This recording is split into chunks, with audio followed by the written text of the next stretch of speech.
check it out. It's really great. Thank you.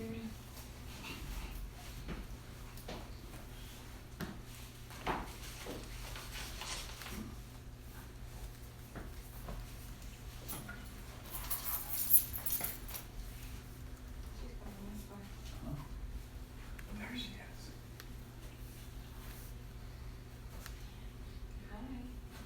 Hi. Welcome. Thank you.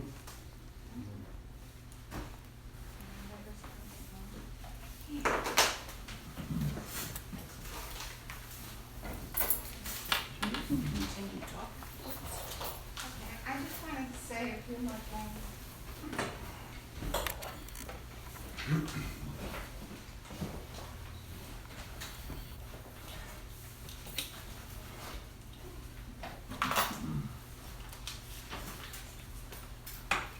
About this, I feel it's a really important class for everyone, transitional states one. So this is a training in how to prepare for your own death and how to actually assist someone when they're dying, how to care for them, and then it gets into Vajrayana and what practices are advised, and also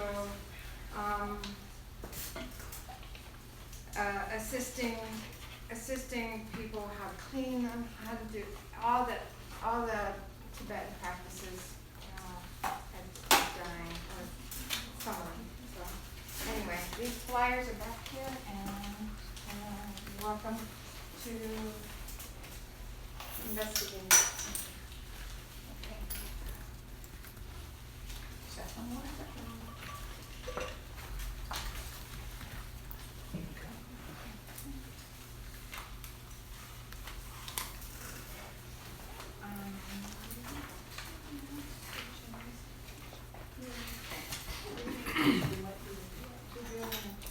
Right. When is that? Not next weekend? I will get it. I think it's the 22nd. 22nd. This is I that think. weekend. It's the third weekend. Third weekend, It's 2 weeks. Chinrezig cycle. So 21st and Yeah, 21st, 22nd.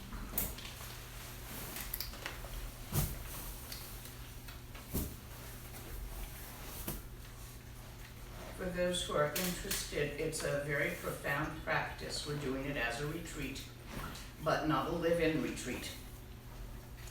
However, considering how far it is from here, I suggest you check in with people up there for a place to stay. You won't want to be driving back and forth if you choose to go.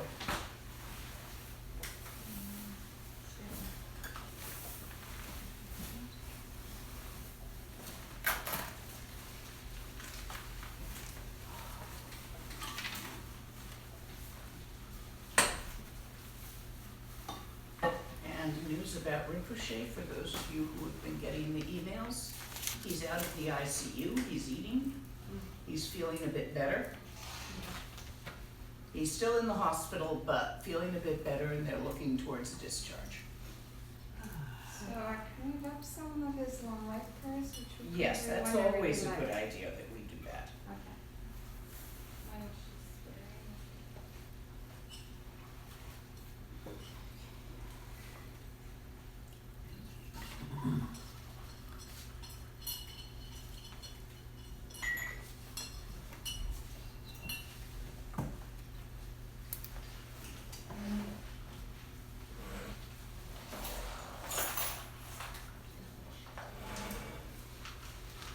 And I would like to remind everyone that this teaching is being streamed.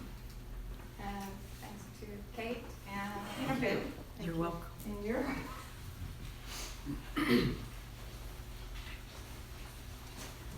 And Halloween.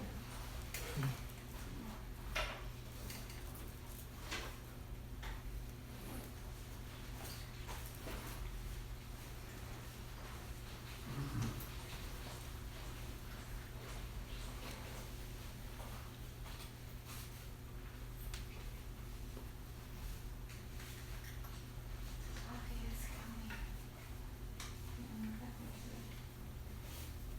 It's okay, I'm a little early, so I'm just taking a few minutes to set up, relax.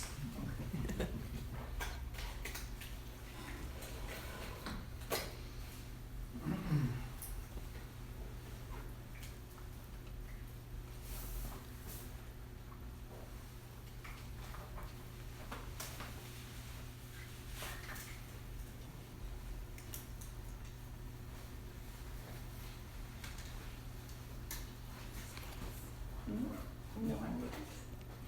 Just tell me.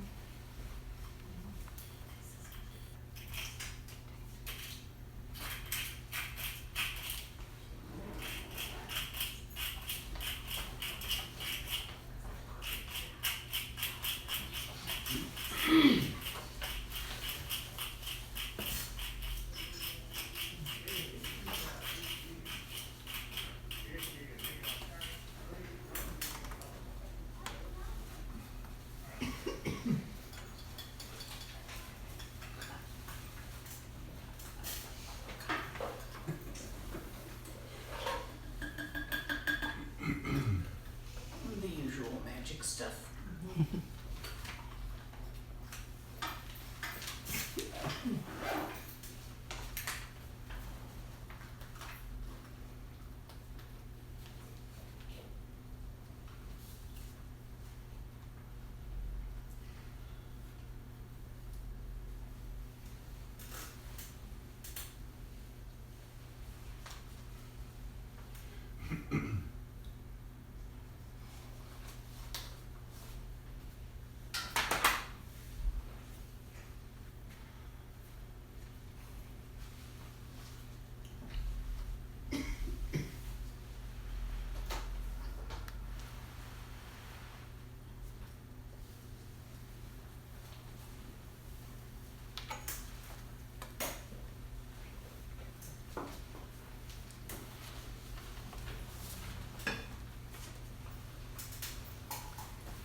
So I'm going to start with the spirit offerings. Who will be taking them out for me today? 1, 2. Okay. I'll nod to you when it's time.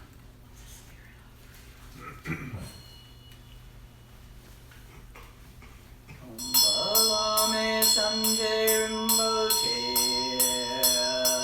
Cho Balame Tamcho Rinpoche,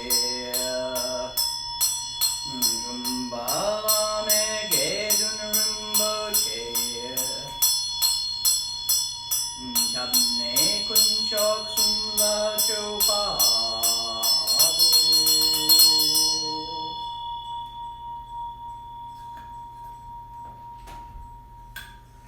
Om Balame Sanjay Rinpoche, Om Balame Tamcho Rinpoche, Om Balame Gedun Rinpoche, Channe Kunchok Sumla Chopa.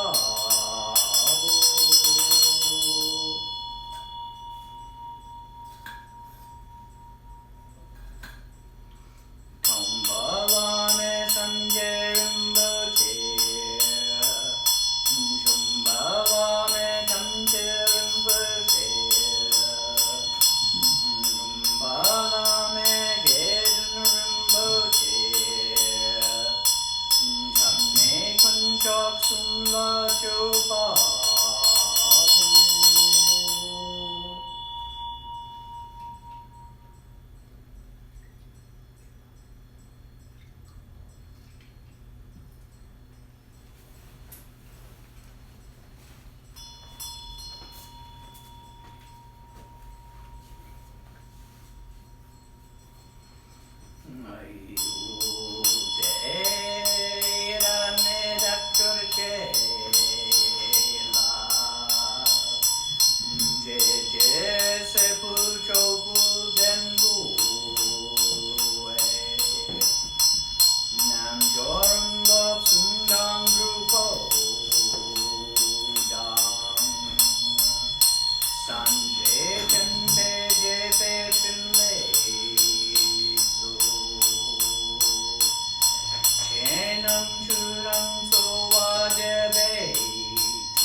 Sampa Garab Dorjidang.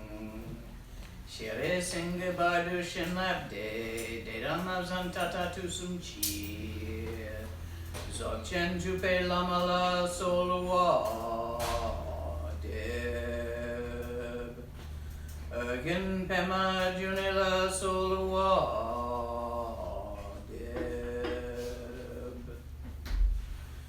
Dorje Chang Chitila Narudang Marpa Mila Gompo Tatsapa Na Pubadang Palden Drupaso Kargil Lama Namla Solua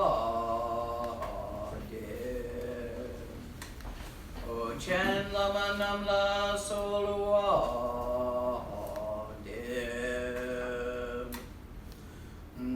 Chen Lama Namla Solua Deb Nyendu Dang Yundran Lama Namla Solua Deb Alkondu Zhang Dang Yerme Pa Bun Garab Dorji Jin Trat Pa Jetidang Nisume Pai Palamanam Chetente Chung.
Because Mahamudra, the essence of Mahamudra is Guru Yoga, and because Rinpoche is currently in the hospital, although he's doing a little better, he's out of the ICU, they're still not quite sure of the cause, but he's doing better, and we're looking towards a discharge in a few days.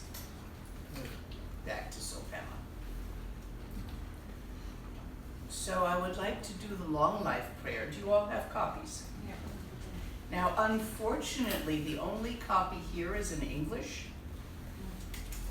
You guys can go ahead and do it in English, but I'm going to do it in Tibetan because that's the original.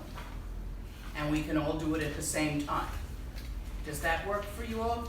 Who will be Umzi in English?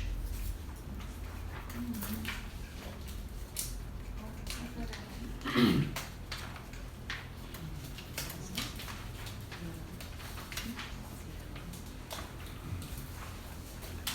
want to be Umzi?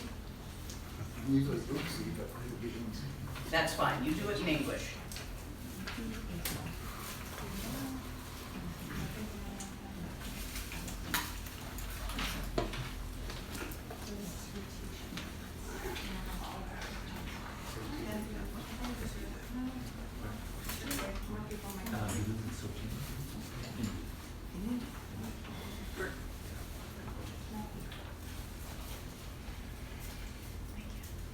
I'll leave more of these on the table. Do you have a copy in English? Yeah. It's not. Thank you.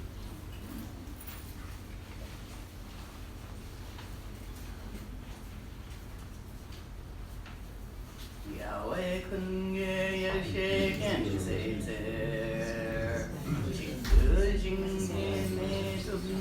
Long life forever. Teacher of Lama Yeshe. The wisdom treasure of every Buddha's kindness and knowledge.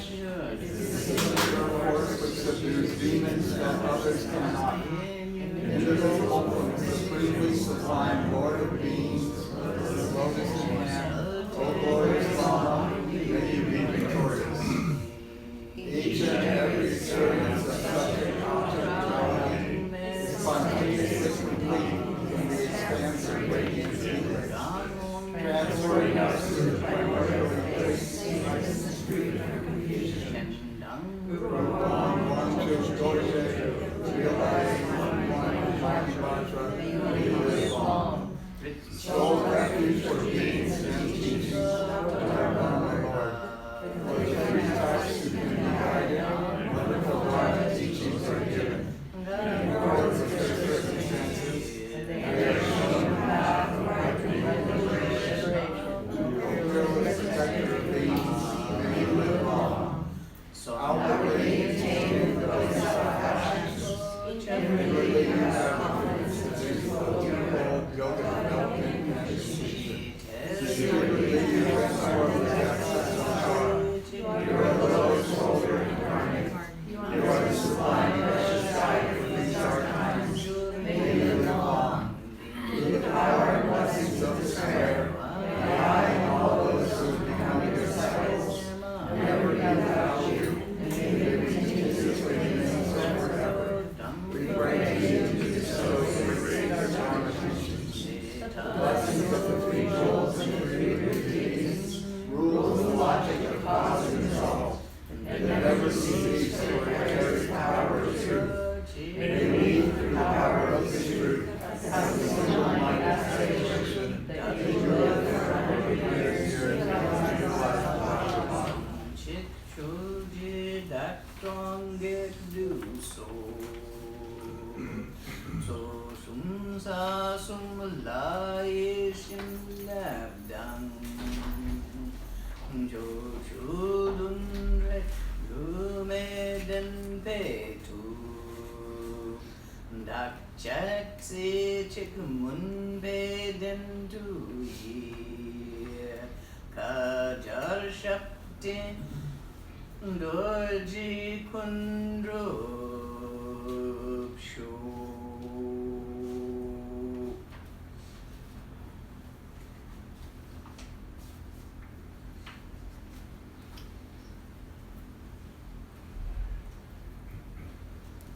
So, this is a teaching, the 6 nails of Naropa, of very few words and very profound meaning. There's not a lot to say about it. Either you understand what is pointed at, or you don't.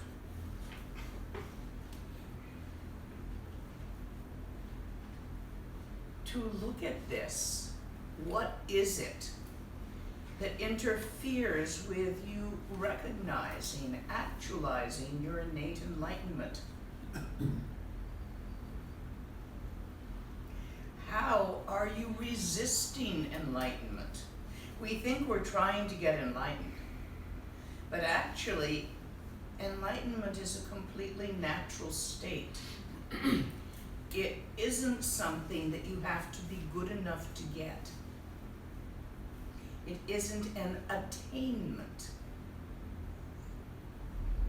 an acquisition, or something you have to live up to. And it certainly isn't whatever you happen to think it is. Because it is inherent in us, it does not come and go. It is always present, never lost, never found. It simply is. All of the Dharma, every last bit of it, is methods that teach you to let go of your resistance to enlightenment. Have you you noticed how well we resist? We're constantly addicted to our obsession with stuff. We obsess with stuff all the time. Sometimes we obsess with Dharma stuff. Other times we obsess with laundry, food, entertainment, beer, wine, tomorrow, yesterday. But we're always obsessing with things. Even ideas are a kind of thing. Phenomena has both inner and outer aspects.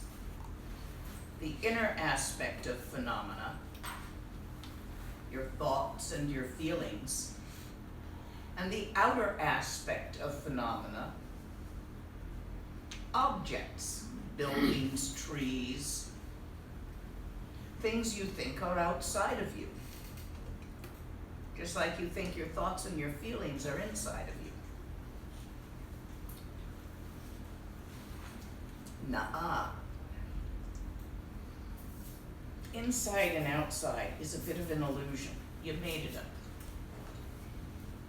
It's another thought that you subscribe to, that you maintain.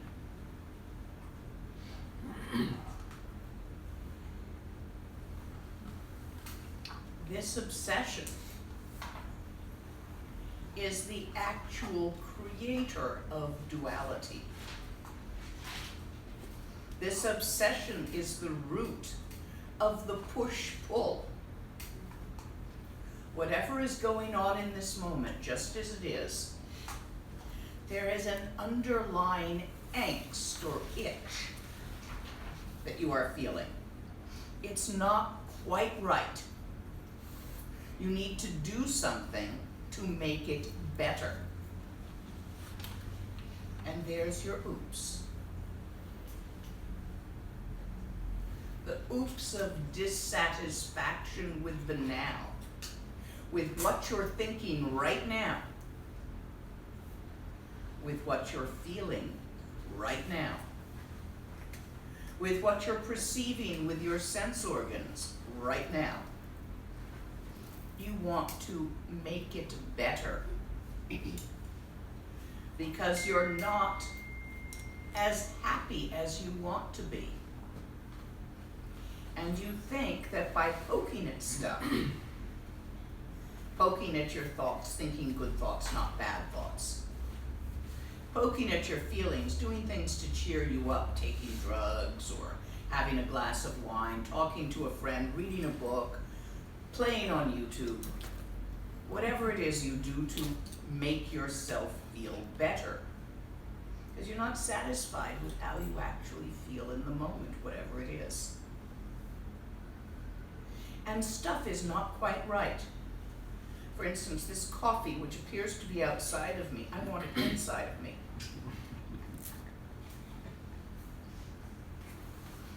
So I'm mucking about with stuff. I want to be happier or more awake. I want you to be satisfied. I want to do a good job of teaching. All of this is hopes and fears.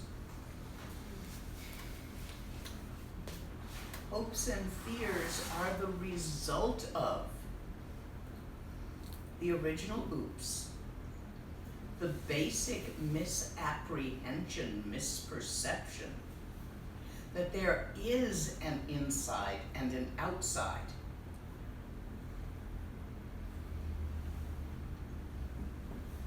When you see, and I've taken you out before to see the sparkle in the sky.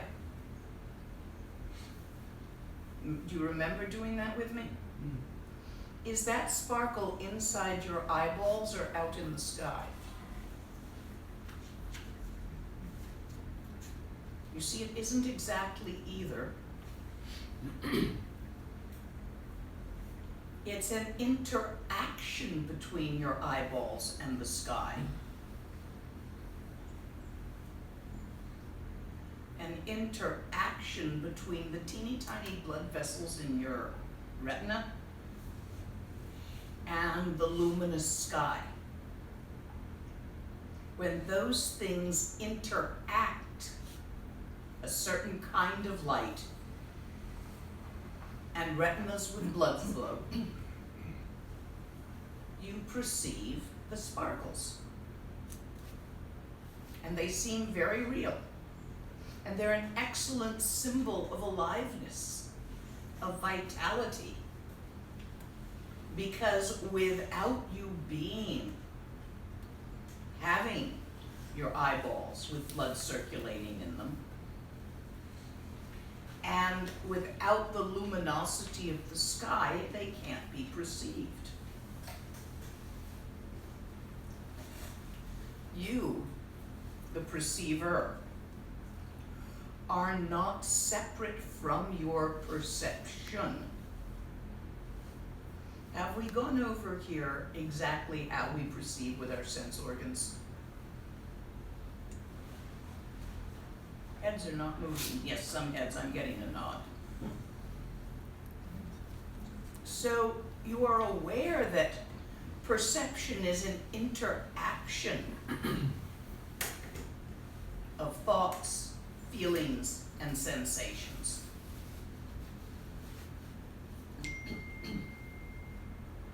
Without the sense organ, they don't happen. But without the labeling and the feeling about them, they also don't happen. When you perceive a thing, the ignorance which accompanies every perception, the naming of it, Dorji, containing all the connotations of everything you know about Dorjis, and the subtle feeling, liking, disliking of the Dorji, it's all there in that very moment of seeing it.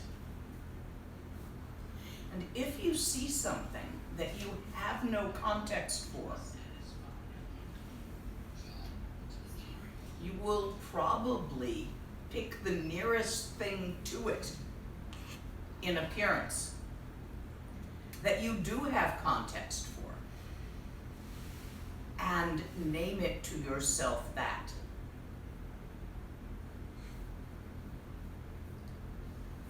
This is how the Bardo experiences are both real and cultural.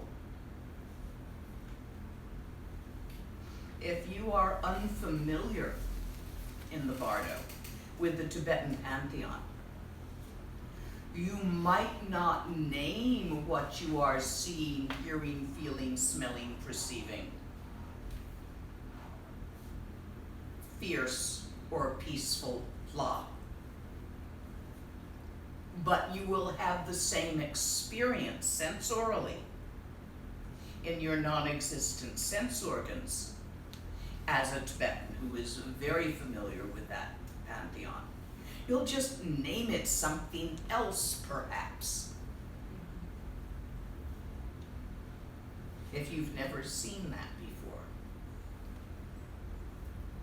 Especially in the first Bardo, where you're very similar to who you were in your last life, before you go through changes in the Bardo of becoming.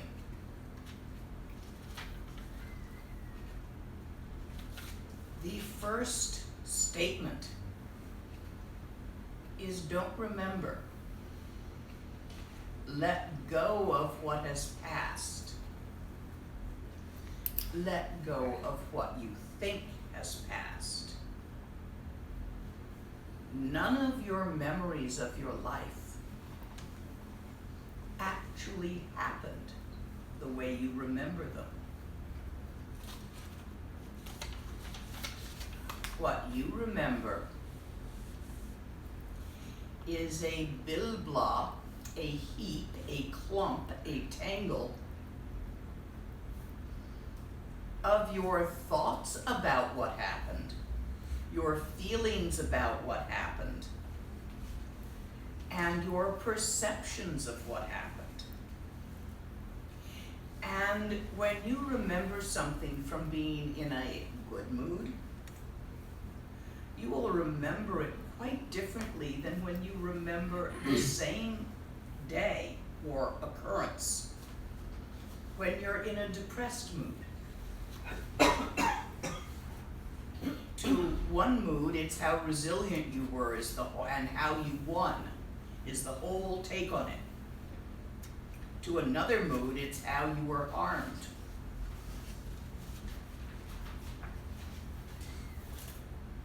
None of us know the past. It flexes, it fluxes. Time is not linear. Dr. Who had it best. Wormy, squirmy ball of tiny whiny stuff.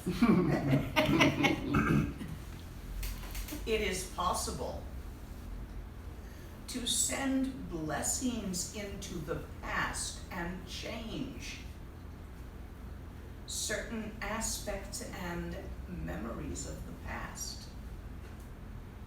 This is all what we're going to be learning in that Chenrezig retreat next week.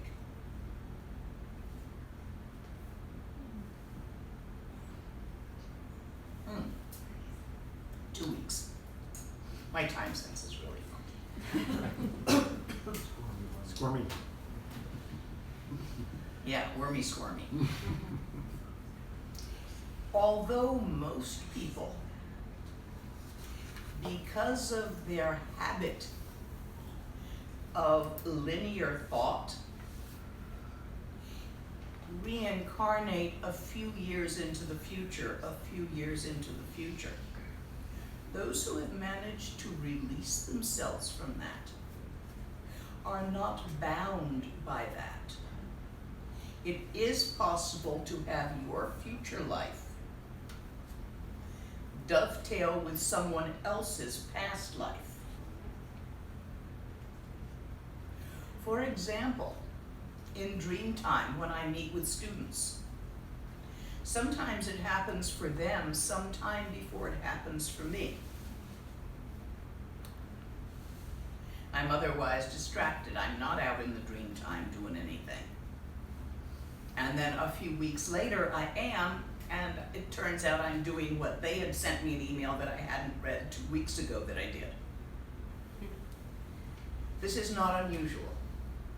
Dream time crosses time easily. Your belief system about the linearity of time is simply something you have been taught. When the Native Americans dance the clown dances, whenever they dance the dance of a white man, he is recognizable because they strap a large alarm clock to his wrist. In fact, the standard joke on the res is, how do you kill a white man? Take away his wristwatch, he'll starve. He won't know when to eat. I've actually had experiences that really show the difference culturally from those of this culture who firmly believe in the reality of that thing there hanging on the wall. Once when Mom and I were traveling, we were out on one of the reservations in the Midwest and looking for a camping spot and for what was interesting around there. And we came to a tourist office filled with white folks. And we went in and we asked them some questions. We were looking for a wild hot springs we'd heard about. And they didn't know, but they say, you have to go ask the Native American Center. But they're probably not there, you know, they have no time sense, they don't turn up on time, you know, they're never there. So we wander off to the Native American Center. There's this like Quonset hut with a tin roof boiling in the hot sun with the door closed. I wouldn't be in there either.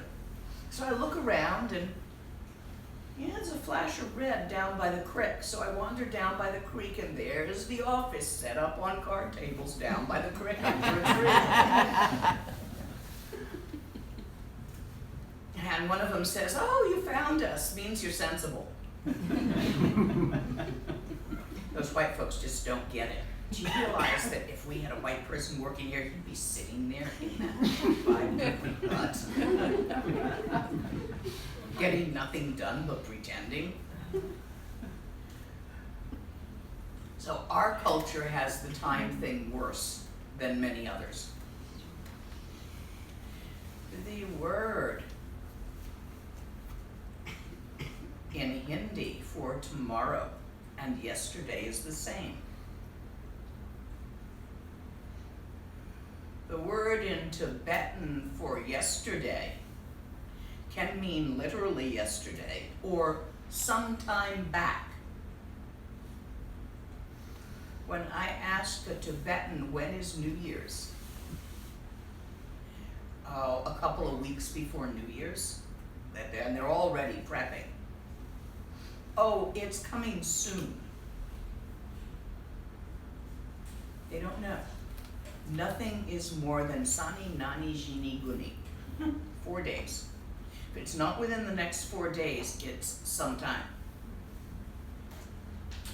And the same words for the past. If it's not within the past 4 days, it's some time ago.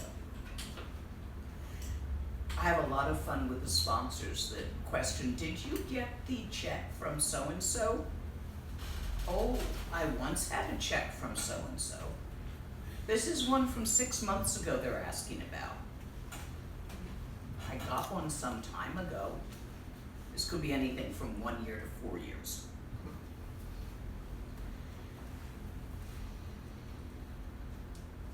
We'll never know when that happened.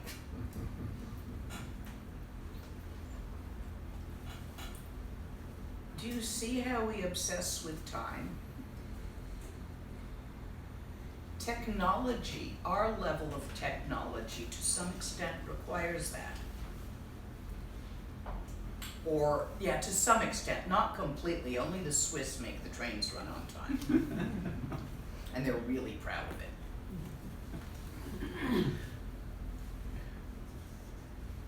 The point I'm making, the more you think about what happened, the more you are entrenching false memories. That is not what happened. Not the way you think it did.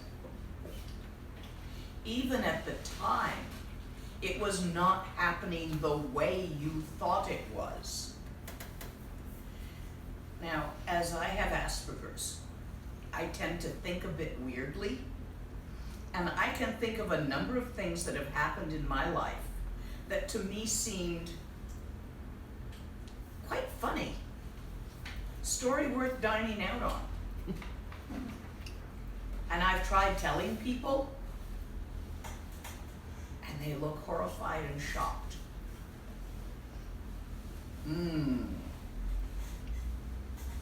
But it was funny. Do you have an example? The time I got gang raped in a pile of shit, I couldn't stop laughing. Oh, they were able to get me down. They weren't very big. A couple of 3 soldiers. I'm sorry, to me at the time it was funny. I was drunk out of my mind, walking through the jungle having a sex fantasy. After getting drunk with a llama that I really wanted to jump and not managing, he declined. And there I am walking through the jungle having a mildly kinky sex fantasy and oh, and I've been reading William Burroughs a bit. Do you see why I thought it was funny? And Indians are not particularly well hung, so physically it wasn't a problem.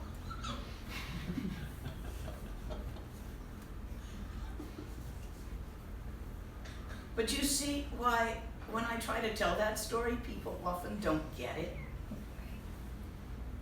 Especially right after when I come back, totally covered with all sorts of weird shit. Trying to have it wash off in the faucet. We didn't have showers there. And can't stop laughing.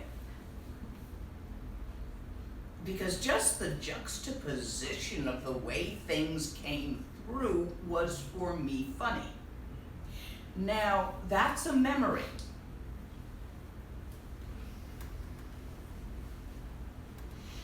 Did it really happen like that? I don't know, that's what I remember.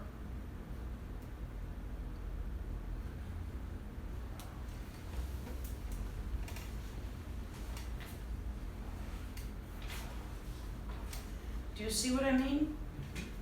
How you take things at the time combined with your personality later. Do you tend to rewrite things to make you a victim?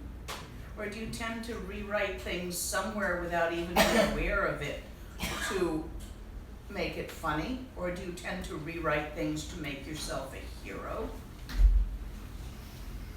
We have a really good example in politics of rewriting things.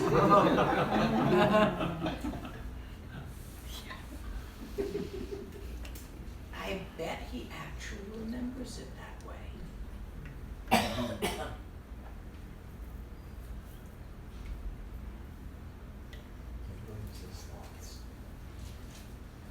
He believes his thoughts. He believes his thoughts, and he is very good, egocentrically, about rewriting the past to make himself bigger, more important. Which way do you do it? How do you rewrite the past? Do you victimize yourself? Am I always a victim?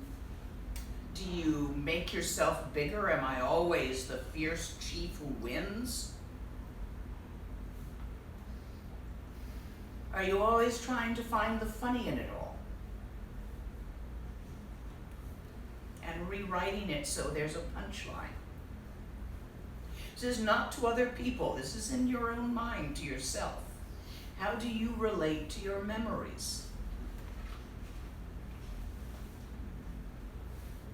This is a point that's open for comment, open for question. Because how you relate to your own memories is going to be really important in their effect on you.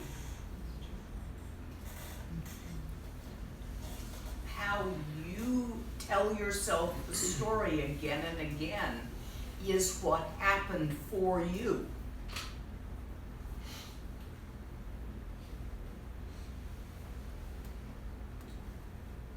Yes, Are you asking? I'm asking. This is a participatory class. I usually, personally, I go back to negative experiences and I try to see the position kind of from both sides, and I try to explain it, like what was happening in that moment, that person who was right there in the moment that was thought as a perpetrator, kind of I'm trying to find some sort of a rationale in that person's behavior and explain everything from the situation, the way it was. So we kind of were acting all in this way, and all this negative situation has happened. And Is this working for you? I have less painful memories.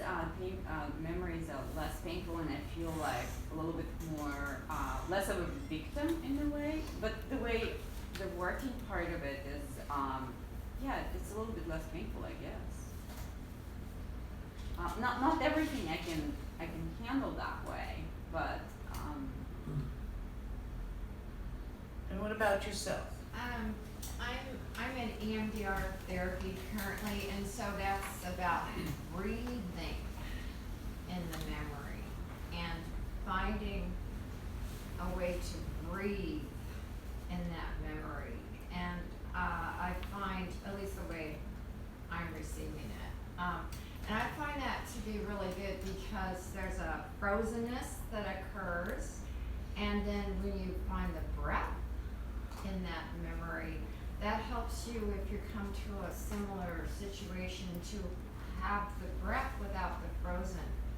Because I cannot use my mind to go through, my mind does not work to create breath unless I'm actually breathing with the memory.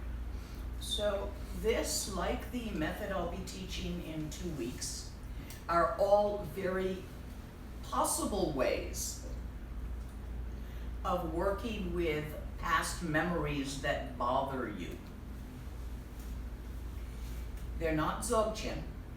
I'll be teaching Tantra. Yours is EMDR, and yours appears to be a Western psychological method. Yes. I noticed that this morning when I was doing my meditations, and I was thinking about memories came in, and this message came really clear, is to get really truthful with myself, and don't blame anybody. You know, sometimes I color it, and I'm placing like, well, I didn't do this because that person. Well, not really. It's me, my feelings, my thoughts, how I perceived it. So I'm really looking at that. It really came clear to me to really get clear with myself. Because you can tell yourself a story, and pretty soon you'll start believing that story. Mm-hmm. Sometimes when I am annoyed at something, grouch tends to be my the thing I chew on. I'll get grouchy about something. Kid left the light on again, you know, stupid stuff. And I will notice myself ranting to myself quite insanely.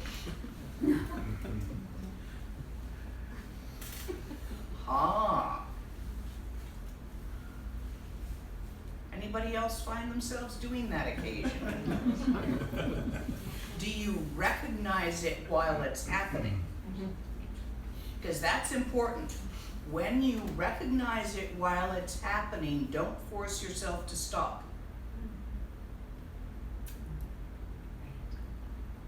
See thoughts for what they are while you continue ranting to yourself, making up stupid explanations for why this happened to yourself. Don't recall is Mahamudra. Let go. Now, the methods we're talking here, each of you has come up with, are all valid K-RIM methods, and I'm even going to teach another valid K-RIM method. These involve doing.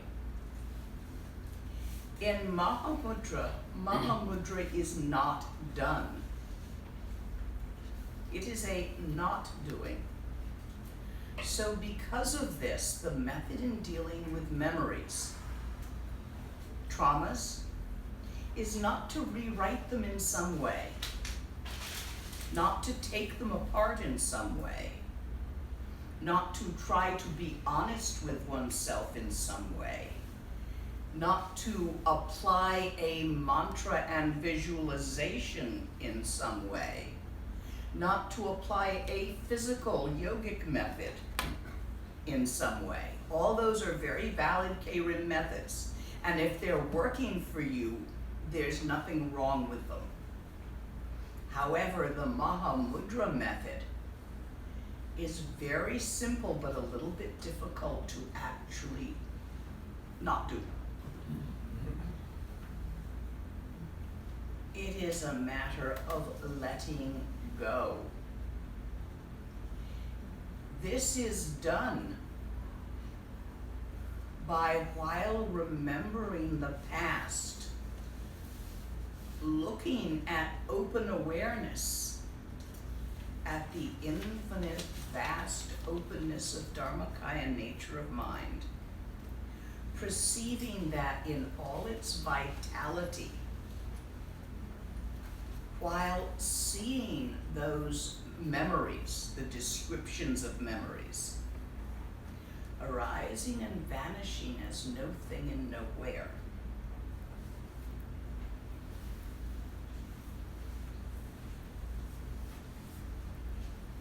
Nothing happens. The last words of Karmapa, the 16th.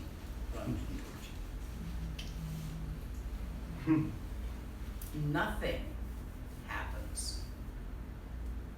In this moment, which is all there is, this now, this very now, there are no other nows, this now, permeates the entire past and future by creating a set of memories and plans, none of which happened the way you think they did. When you are dreaming at night and you dream you are an old man with some grandkids and a dog walking somewhere, that old man has memories that he thinks about in the dream. Maybe he remembers his dog as a puppy. Maybe he thinks about the grandkids and remembers them being younger, or his own kids being younger.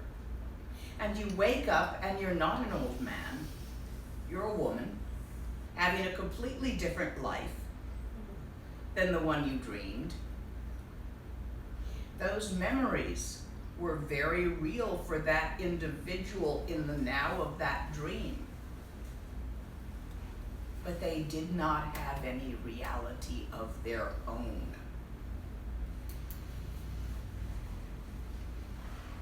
Your memories are real for you.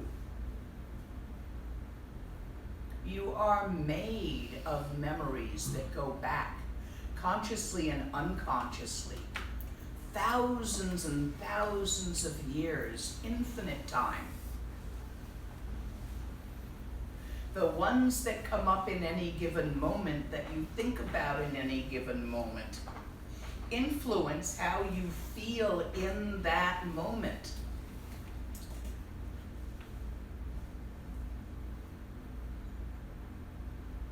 But none of them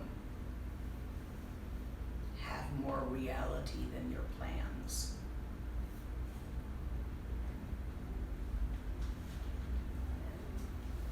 All the memories that add up to make up the personality of Lama Lena never happened. And yet they are real for me in this moment as I think about them, and they create the personality of this moment that is calling itself Lama Lena.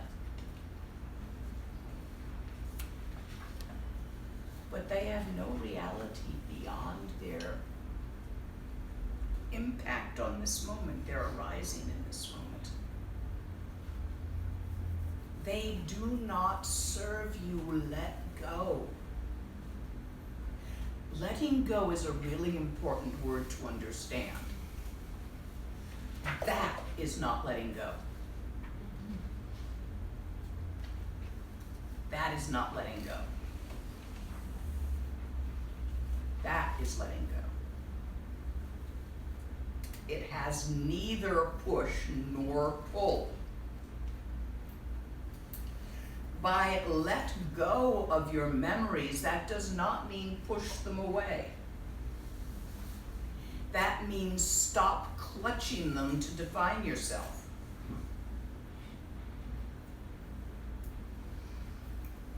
On a bad day, me before coffee, I know better than to do much thinking then.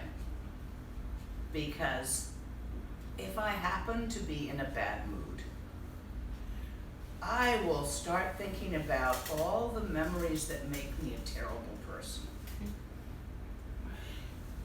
If I happen to be in a good mood, I'll start thinking of all the memories that make me a wonderful person. It's not real. And yet it affects the now. If you can let go of it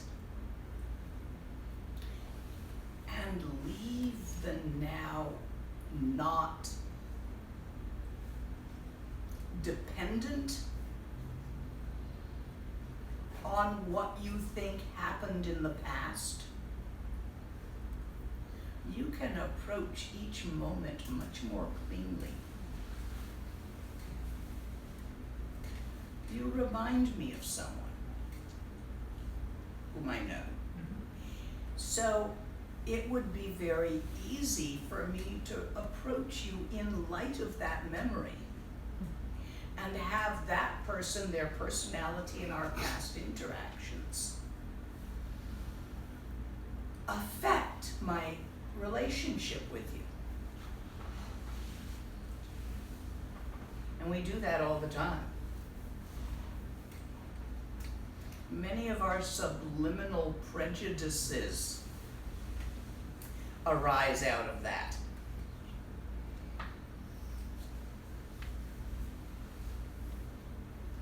Do you react differently to a white guy in a suit and an Afro-American in a sweatshirt, both fairly large, both walking down the street at night? And you're gonna pass them? Does your heart beat differently? It's got nothing to do with what's going on right now. It's a whole bunch of things that fell into the now from your memories in the past, of news articles, of experiences, of things people have said to you. How many of you guys and women think of yourselves as feminists?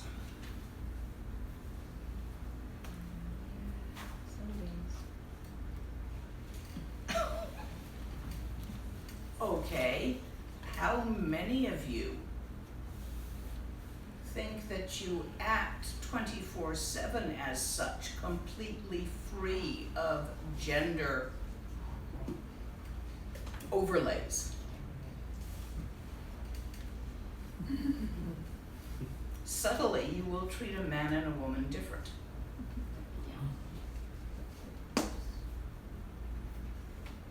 Subtly, if you are a woman,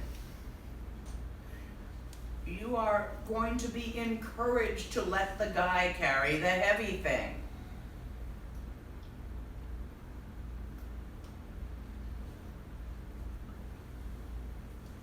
See it in yourself. Any guys here with bad backs? I was gonna say it's a real trap for you if you look young and strong and you have a bad back and all the women expect you to carry it. Mhm. And you don't even know you're doing that.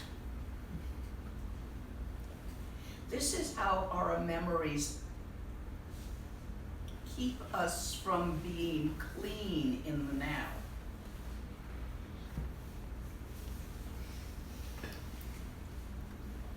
Yes. Quick question about the relationship between what we are aware of and the subliminal stuff that you're talking about. Because I'm perfectly happy at this point to give everything away that I know. I don't really care about, the past, what happened, who did what, when, it's whatever. But and I do that, I can sign on the dotted line, but still, even if I do that, there's still something that is keeping me from being enlightened. And I think that's like subliminal baggage that I just don't even know how to access. Therefore, I think I need to do lots of tantra, but then I don't know behind and all of that stuff.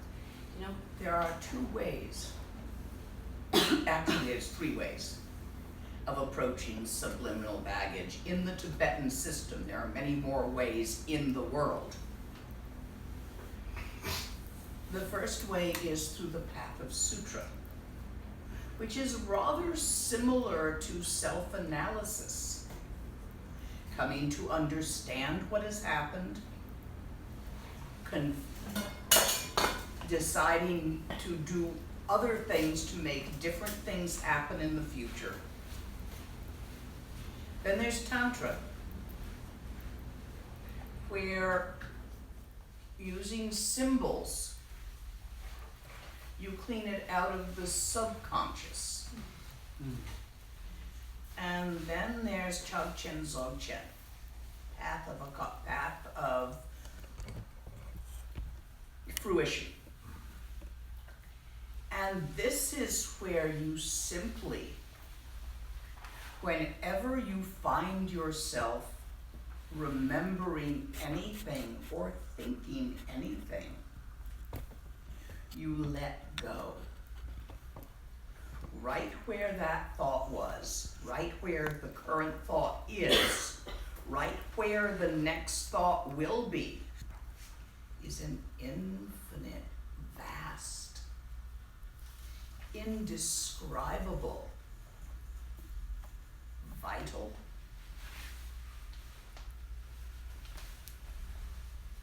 awareness. Pay attention to that rather than the memories. This is your key. But the key to it is at all times and in all situations. So it doesn't work if you just do it for an hour in the morning. You have to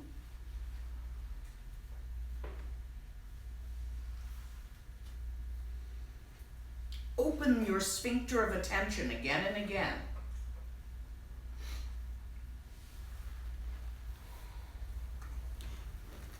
Until even while thinking, it does not close. You may in this process experience a side effect of spaciness. It should be temporary.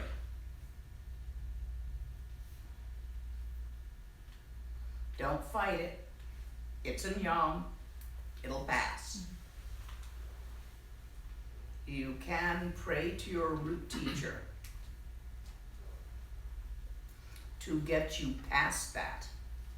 There is a time when opening your attention into infinity while thinking distracts you from what you're thinking, because you do not see clearly yet that your thought is that infinity. It is made of that infinity.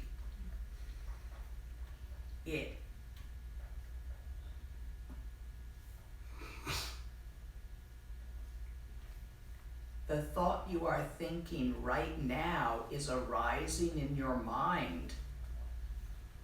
It has neither substance nor duration. And this one is the same, and this one is the same, and they're all, without the least bit of exception, like that. Watch them right now. We're all thinking. Look at them go. Nothing goes. They arise in infinite open awareness. They have never been anything but infinite open awareness. They can't hurt you unless you, on some level, entertain them. Make them a cup of tea, invite them in, bake them cookies. This is our obsession with phenomena. This is one of the phenomena. Memories. Thoughts of the past.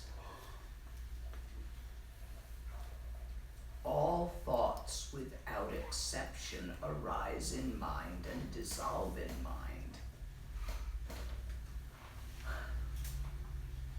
Not one of them is more real than any of this. You cannot find the way it really happened. You cannot find the truth.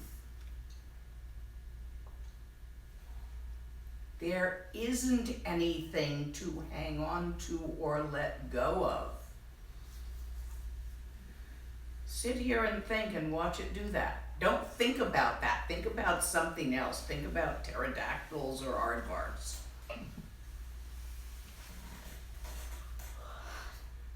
And while you think, look at those thoughts and see them for what they are while you're thinking them.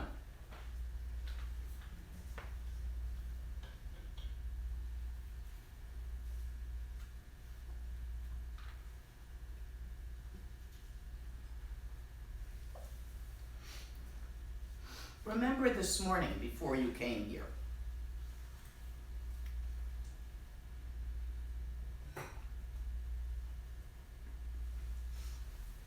Looking for your shoes. trying to figure out which socks to put on, if you wear socks.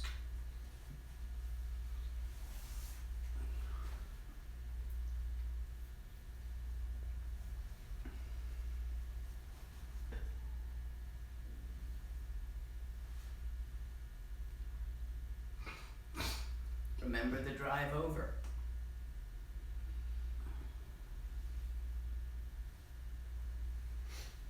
If you remember a dream you have had previously, think about that for a moment. Remember the dream. Remember the memories in the dream, because the dream encompassed more than a few moments. So the dream had a little story. So towards the end of the dream, the beginning of the dream was in the memories. Remember that? Does it feel any different than your memories of this morning? Does it look any different?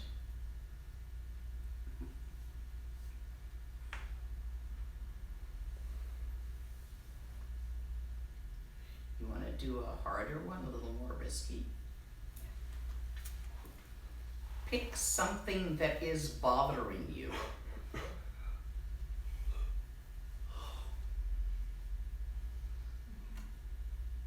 Since it is not happening in this very moment, memories are involved. For instance, you may be broke, but there's nothing to buy in this moment. You may be bothered by being broke, but since there's nothing to buy in this moment, that has no bearing on this moment. You simply remember that later, if you want to go buy something, you don't have the money to do it. It's a memory.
You see how the awareness of the infinite openness seems to flicker? Thoughts get interesting, you start reciting what you said, but rewriting it, or what you wish you said, or what you hope they heard from what you said. That was mine.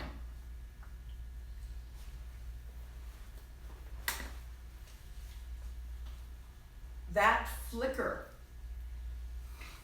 is a sign that you're still in the spaciness phase. That flicker is not real. That flicker you're feeling is you're still sort of flicking from the thought to the emptiness, thought to emptiness. You're not seeing the two as the very same thing with no separation. Keep looking. It takes a while. Until it doesn't flicker. Until both are obviously the same thing, your memories and the infinite open awareness in which they arise as thoughts and into which they dissolve as thoughts.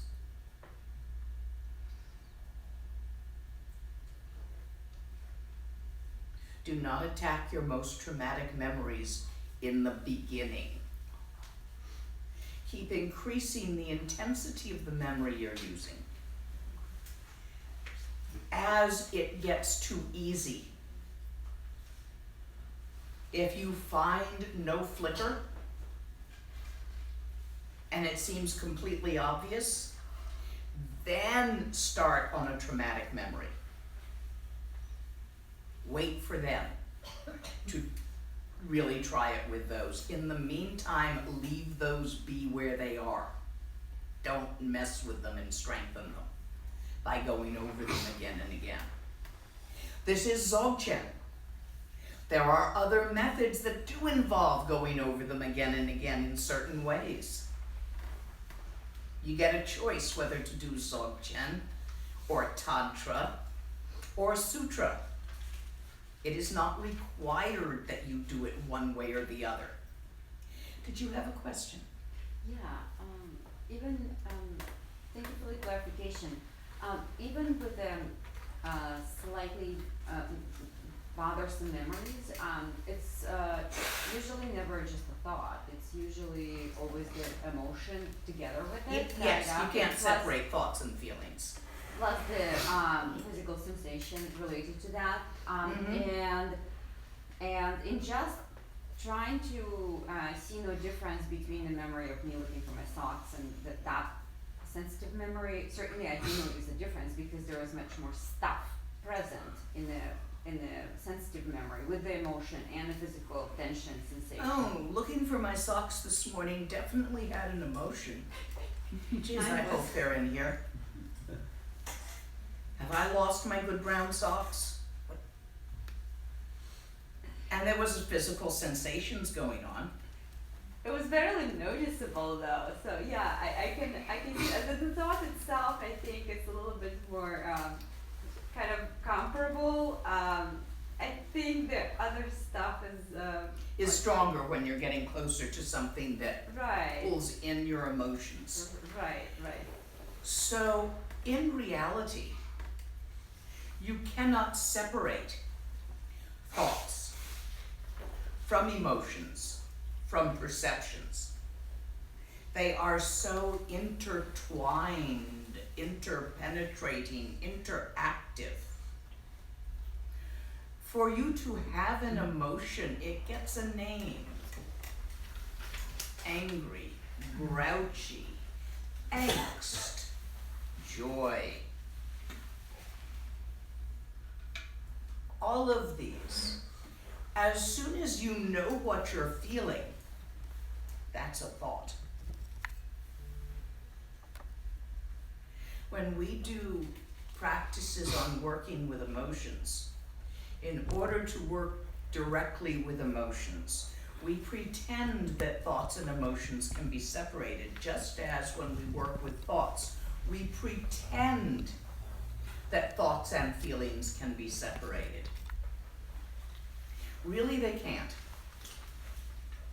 They're all in there together, but when we try to work just with feelings, we separate them just because it's a little easier to try one and then the other and then combine it.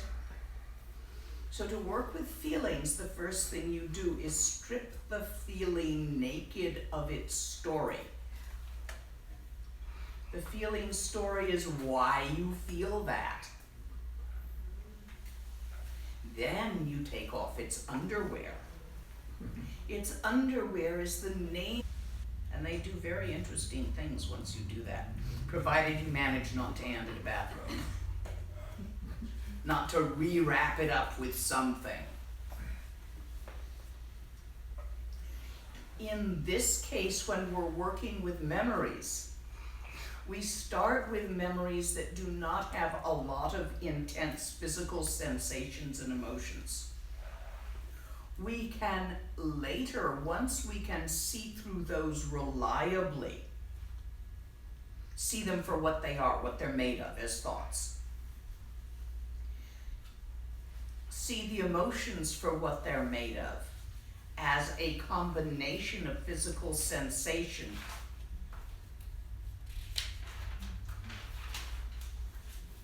We've got to do a working with emotions down here one day. Have I done that here? We gotta do it, although it's better done as a weekend, as a few days. People need time. So let's look at that when I get back from India.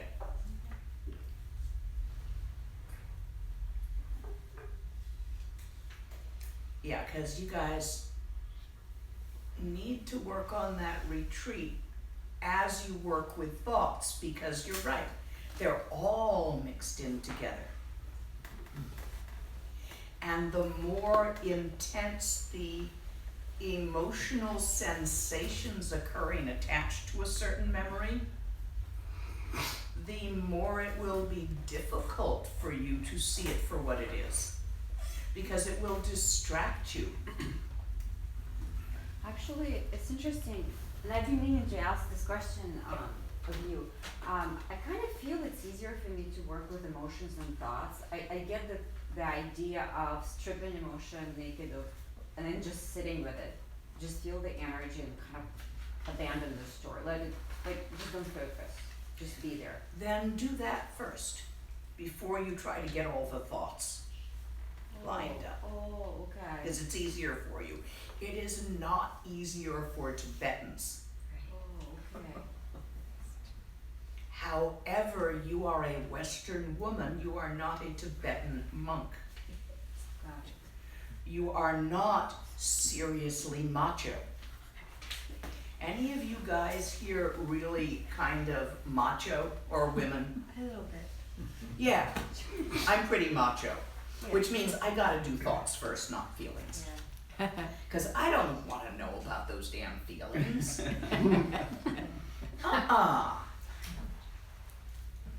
Me? I don't have feelings. I'm perfect. You know, the whole macho trip. The only thing that can be really serious is a head cold. And those are terrible. But other than that, no feelings. Yes. I find that the strongest experiences are not just emotions and feelings, there's sensates, there's smell, there's taste. Yeah. And so I'm just wondering, when you're undressing and taking off the underwear, where do these? Not all thoughts are made of words. Okay. You can have a thought that is not made of words. Dogs think. You've seen your dog think and feel. You've seen your cat think. You've seen squirrels sit and contemplate the bird feeder for a while and then do something that works. It thought how to get in there. So in this case, you can have nonverbal thoughts. We start with the verbal ones because they're easy to get at. We do remember sensations, but only in traumatic PTSD do they return to us rather than get named. It smelled like rotting meat there at that time. A childhood memory. I don't smell it now, I remember what it smelled like. But if I'm having a PTSD flash, I will actually smell it in the moment I'm flashing. I don't have a lot of PTSD these days, so that hasn't happened for a while, but I know what a flashback is. Although the shit I had flashbacks to would be silly for anybody else to consider a trauma. And it's not the stuff that other people would consider a trauma. Oh, there's one. Yeah, one time my teacher yelled at me. I had flashbacks for years. Oh. Yelled at me for pointing at another kid. I was talking to myself and moving my hands. She said I gave the kid the finger. I didn't know what the finger was. I was a little kid. I hadn't met this yet. So I was utterly confused, mortified, and couldn't explain myself, and that was seriously traumatic. To the point that I can almost still smell the playground. Getting in gunfights? No problem. Walking down the street with somebody pointing a revolver at my back yelling, "I'm gonna fucking kill you, get back here." And figuring he's bluffing, or at least calling his bluff, no problem. That wasn't traumatic, that was kind of funny.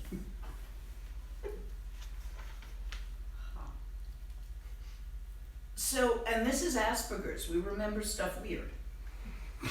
We're neurologically hooked up kind of in strange ways, but even though what it is that traumatizes me may seem strange to you, the traumatic feelings are going to be the same. I'm human enough to have all that the same. It's just the what's and how I explain things while they're happening that's a little bit eccentric. You know that young girl who's the big climate activist is also an Aspie. Greta? Yeah.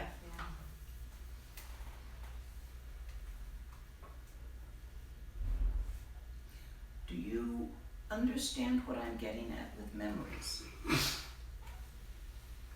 Do you understand the instructions for how to let go of memories? The instructions here just says let go. However, I don't think you can.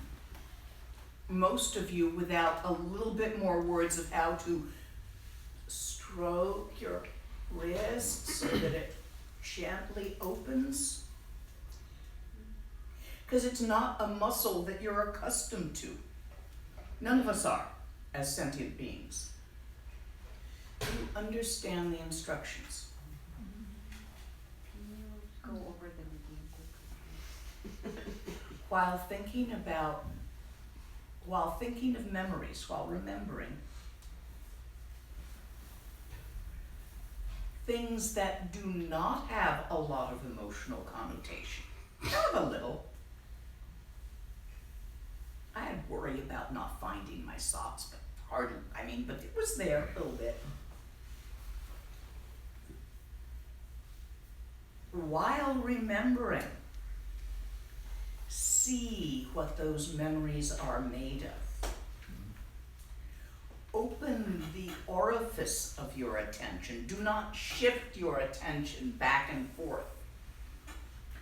It's from narrow focus on a thing to broad focus on the vastness of mind itself. It's pity we only have the word focus to use for those two focuses, because they're not the same. So relax the orifice of your attention. Let it naturally fall open while remembering innocuous things.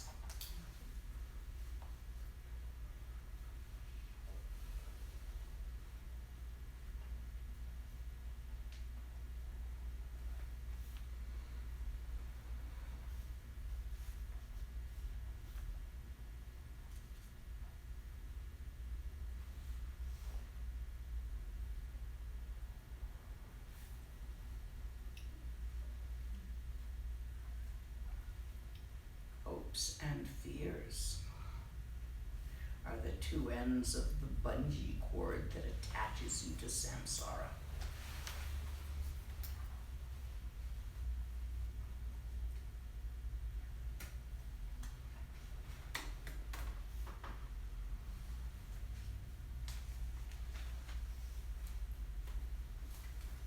What you will hope for and what you will fear in the future will be based on the memories you are entertaining.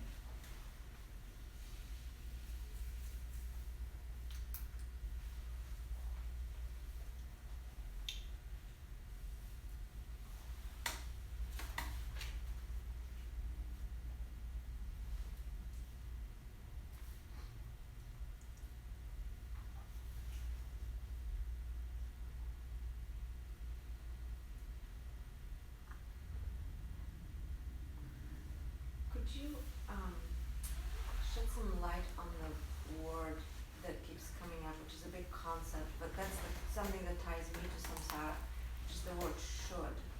I apply it to the past, I should have. I apply it to the present, I should do.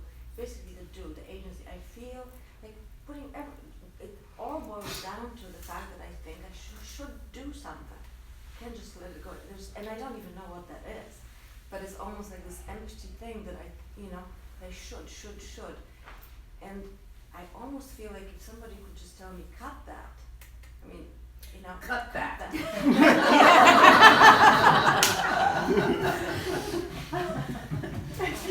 Try a really Western thing. Put a rubber band on your wrist. Snap it every time you say or think should. Don't snap it hard. Just enough. See if that cuts that one out. If you're stuck on one particular kind of thought. There's underlying hum to my existence. For many of us, not for all of us, but for many of us, should is an underlying hum. It is conditioned by your parents and your culture. You should brush your teeth twice a day. 3 times is even better. You should eat your vegetables. We're constantly laying shoulds on our kids. And in school, you should do your homework. Work ethic, you should have a job and make a success of your life. That's cultural. You should be doing everything differently than you are. That's one of the ways that we understand our parents continuously trying to create us as the person they think we should be. Should be. Yeah. Should be functional, should be happy, should be academically succeeding, should be healthy, should be, hey, I'm raising a kid, I'm guilty of this. One time when I was high, it struck me how useless the words should, could, and would are Yep. to us. They're all not reality. And that is our next nail.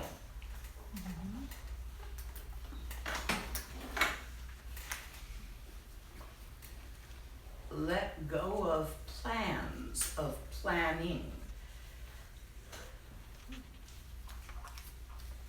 We are constantly remembering the past and planning the future. To get away from the now.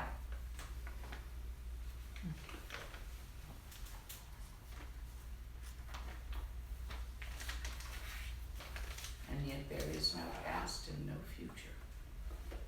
Have you ever had a plan go forth the way you planned it? Ever? Hey, I even planned to take this object in my hand into the bedroom and end up setting it down on the table and getting distracted by something else. Even my little plans go astray. I remember once or more times going, oh, I love it when the plan works out. But I don't remember what they were though. Obviously weren't too important. That they didn't work out exactly the way you planned them, just kinda sorta close in the ballpark. Probably. Or better. Sometimes they do come up better. Yeah. So in this instructions, part of letting go of the past is letting go of the future as well. But that's essentially the hopes. Yeah, Like, it is. So plans are the hope, because we can't plan every single thing, so we hope for something. I hope to be on time, I hope people come, I hope this and that. So our hopes met or not met, so essentially, that's here we are working either with fears or attachments in the context of the future, essentially, just saying, okay, I hope to avoid this, or I hope this will happen. That's, Yep, that's what we do. Stop it. Here's an exercise that might help. At lunchtime, take a walk. Without planning, a to-do list during the walk. Place your feet one in front of the other and see what happens. See where you get to. Do look both ways for cars. This is not instead of common sense, this is with common sense. Yeah. This sort of reminds me of when I was a kid and my mom would take my brother and I out, we'd go out and eat, and then afterwards we'd get in the car and she'd start driving. I'd say, "Where are we going, Mom?" She goes, "I don't know, the car's taking us." How often do you let that happen in your life? I don't know. Now and then. Those of you who are sometimes letting that happen are doing well.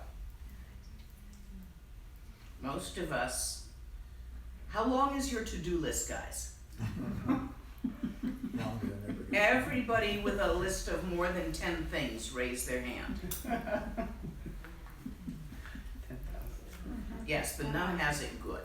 I'm faking it. That's what robes will often are designed to do for you, is to drop your to-do list.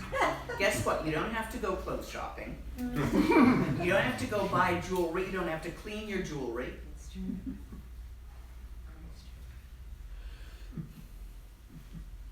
It simplifies life. You don't even have to cook supper. If you physically need it, you can eat leftovers. And if not, leave it be, so you don't have to make a meal every night. You know how much time can be spent when I'm with Rinpoche? Rinpoche likes to eat 3 times a day. You know how much effort it is to cook 3 meals a day for someone? The whole day. Day in, day out. I'm glad Joy did most of the cooking, because when I was, if I tried to cook and translate at the same time, I'd either blow the translation or burn the supper. I am not a multitasker. Some people are, not me.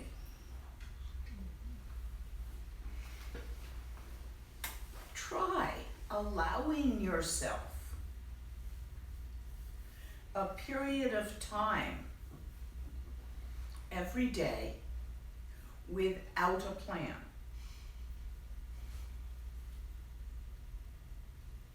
It is easier outside of the house, less guilt-ridden, because your to-do list is usually in the house. So walk out the door for half an hour and don't plan. Don't even plan if you're going to turn left or right at the corner. Usually we do. I'll walk out, I'll walk half a block, say, well, I think I'll go over to that cafe. There went a plan. See if you can resist planning for half an hour while taking a walk.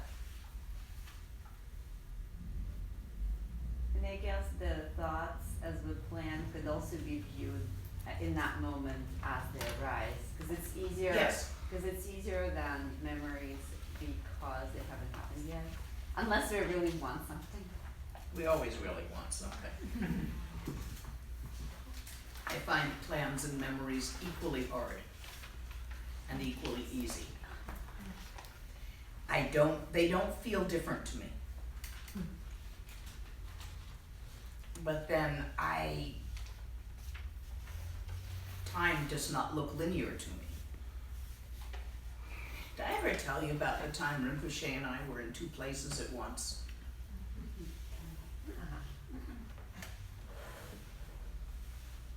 This was way back when he was first building Gzer Monastery. And we got a chit where we could go to Mandy and buy some cement. We needed cement. It was rationed in those days. And we had a ration. So we went into Mandy. I went with him to translate into English because a lot of the bigwigs, having a Westerner and all that, it kind of helps your status and stuff. We went and we talked at the bank, and we went and we talked at the cement company. My Hindi, I think, was a bit better than Rinpoche's in those days. And we did all these things all day in Mandy. In fact, that was the day he caught me lighting my Jola on fire. I thought it was the funniest thing. It's a jola. We'd been doing all this stressful stuff in the bank, and I slipped out behind the bank to have a smoke. So I'm standing in the alley with a little beady, and Rinpoche comes. Well, I wasn't smoking in front of Rinpoche then, so I dropped it, but it fell in the middle. So Rinpoche was, I said, I'll be there in a minute. I think he might have wandered back there to take a piss, but when he saw my Jola smoking, he stood there and talked to me until it actually burst into flames. He thought it was the funniest thing. He knew I smoked. 2 places? 2 places, continuing with that. So we spent the whole day and came home with a rented truck full of cement, which we had some workers unload. And then once we got the cement home, he didn't need me. So he was by where Ziggergampa was, supervising the unloading. And I said, do you need me anymore? He says, no. I said, well, I'm gonna go on up. Can I grab anything for you before the shops close? Because it was evening. And he said, yeah, give me a cauliflower or something. So I got him his vegetables and lugged them up the hill. So about halfway up, there's a resting spot. There's a spring. So I sat down at the spring to take a rest because I was carrying, a lot of vegetables. And there's a Westerner coming down who stopped at the spring and began to praise my translation and how grateful she was to me for having translated for Rinpoche that day, for the teachings, up in his cave. So I listened, and then I went on up, and Rinpoche's cave was closer to the road than mine, so I stopped in Rinpoche's cave, and he was sitting there. And I said, didn't I just leave you in town? How did you get past me on the path? I didn't see you. And he said, huh. And then I said, Rinpoche, where were we today? And I watched his eyes get big. And then he said, ah. And I realized that I remembered being in Mandy all day, and I remembered translating for that girl who looked vaguely familiar when I saw her on the path.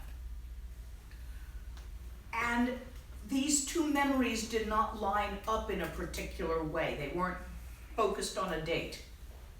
They could have been the same day, they could have been a different day. Very hard to describe, and we were just looking at each other. He's like, wow, she must have really needed those teachings.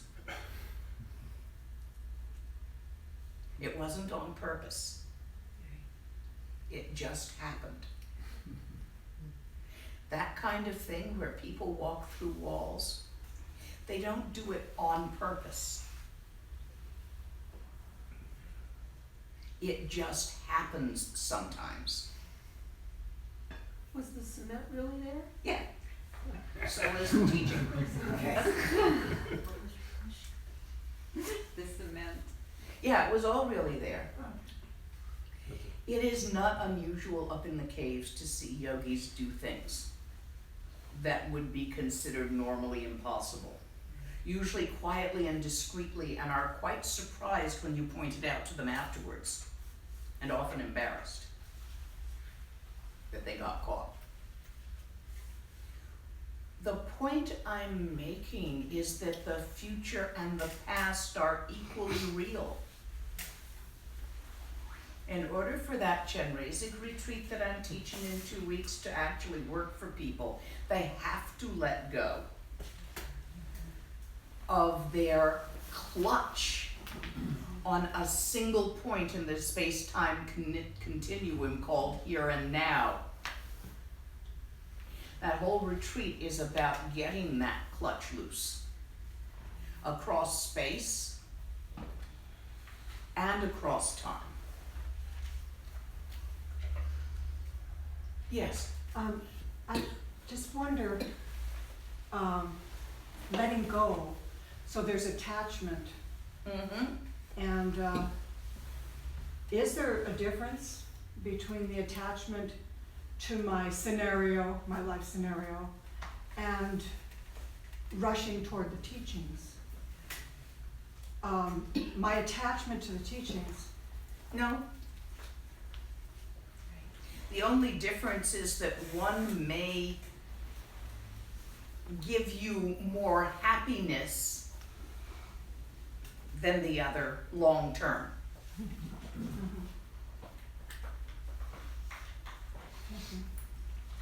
Should you be invested in creating happiness? Most of our plans involve attempting to be happier than we are right now. For as long as you are dissatisfied with this moment and grasping after the next moment and hanging on to the moment before it, you cannot get free.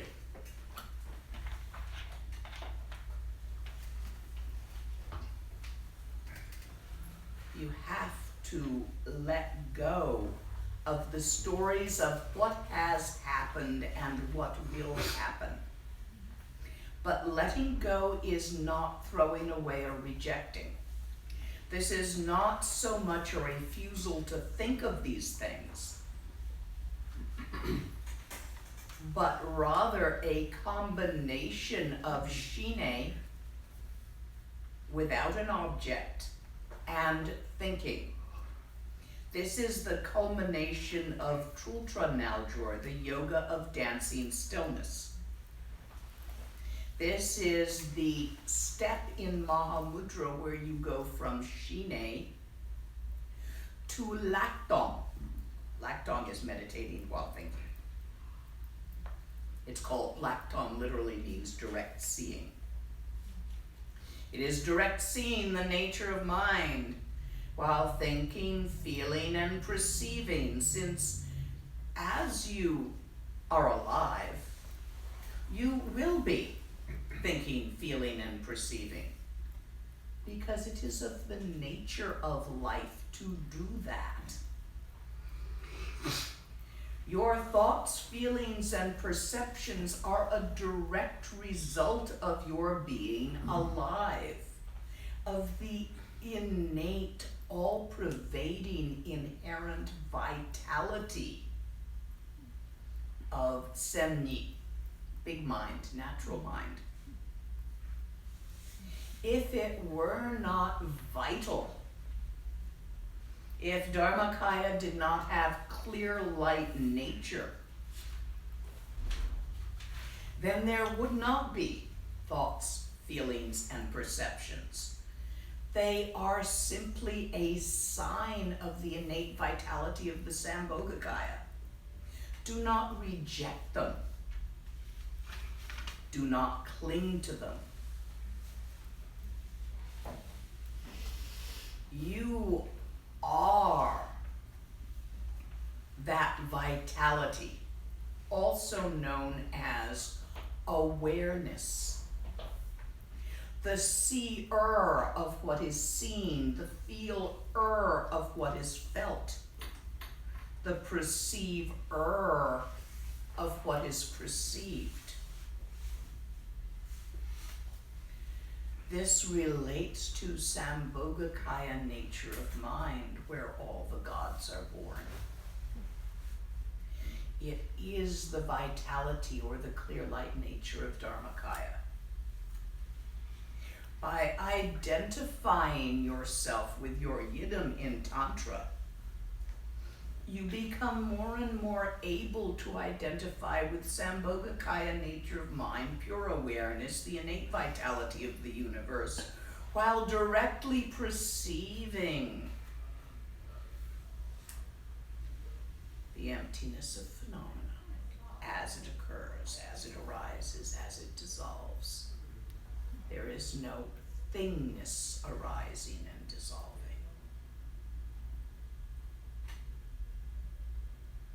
You cannot know this by understanding it. You can only know this by repeated and concerted practice at all times, on all occasions. Recognize the already known Dharmakaya state of mind. You are the awareness which that is. Do not create the duality of seeing Dharmakaya as the sky out there. Do not separate yourself from Dharmakaya nature of mind, from Semni. You understand Dharmakaya, Sambhogakaya, and Nirmanakaya are not separate things. They are simply different words for the same thing.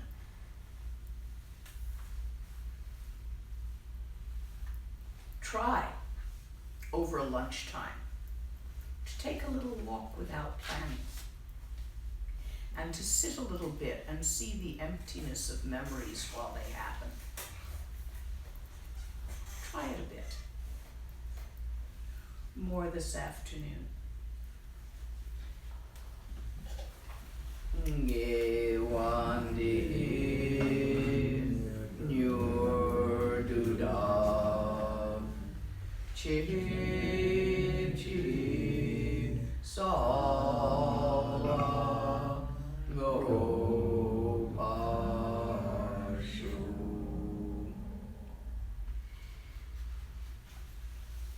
Complete for the moment. Just one comment. If you parked over by Trader Joe's, you should move your car. They actually do try and change try and ticket people, warn people. So there's a parking lot behind this building, and then there's a city lot right next to it, so which is pretty cheap. While you're out and about on your awareness walk, there are some big festivals happening in town. There's a Greek festival, which is right downtown by the library and by the Greek church. And then up at the Mission, there's a Mole and Mariachi festival. It might have been distracting, but I just wanted you to be aware of that. And this room will be closed until 3:30. I'll open it up then. And then we start again at 4. The next session is from 4 to 6. And Lama, did you bring a book? A book for supporting Sangha? Folders over? No, Okay. I did not. Alright, so.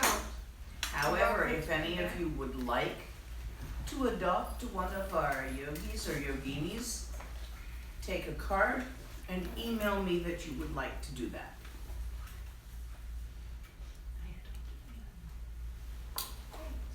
Okay. Okay. Shoot.